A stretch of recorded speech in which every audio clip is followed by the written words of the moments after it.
Naravno da je dobra saradnja sa predsjednikom Republike Srbije Aleksandrom Vučićem, potpredsjednicom vlade Zoranom Mihajlovićem i vladom Republike Srbije iznjedrila izuzetno dobre projekte za opštinu Vrbas, naravno i za čitavu Srbiju. Ja ću iskoristiti ovaj moment i nabrojati te projekte. Nedavno smo uradili jedan projekat, dakle, rehabilitaciju putne infrastrukture od samog autoputa do opštine Vrbas, dakle ulazak u opštinu Vrbas, isto tako prema opštini Srbobran u iznosu od 9,5 km, vrednosti 400 miliona dinara, što je jedna velika investicija, naravno sa svom pratećom infrastrukturom. Sada se nalazimo na izuzetno frekventnoj deonici puta od Vrbasa prema Kuli i ono što je jako bitno jeste da smo započeli sa radovima i kao što vidite da je ovdje saobraćaj izuzetno frekventan, ali ovdje se nalazimo i na granici dva okruga, Južno-Bačkog i Zapadno-Bačkog okruga i naravno da će sama rehabilitacija puta dovesti do bolje povezanosti, povećane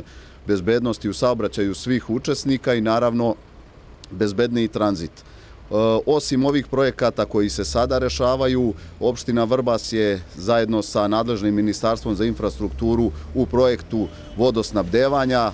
Sama naseljena mesta u opštini Vrbas imali su problema u prethodnom periodu kada je u pitanju voda dobrog kvaliteta. Dakle, 2006. godine je voda proglašena za tehničku i sada imamo priliku da ulaganjem od 4,1 milion eura koji su obezbeđeni preko nadležnog ministarstva rešimo problem i povećamo kvalitet života naših sugrađana. Također istakao bih još jedan od krucijalnih projekata, a to je projekat brze pruge, dakle Beograd-Budimpešta koji prolazi upravo kroz Vrbas i gde će se brzine odvijati do 200 km na sat, što pokazuje da se u opštinu Vrbas izuzetno puno ulaže.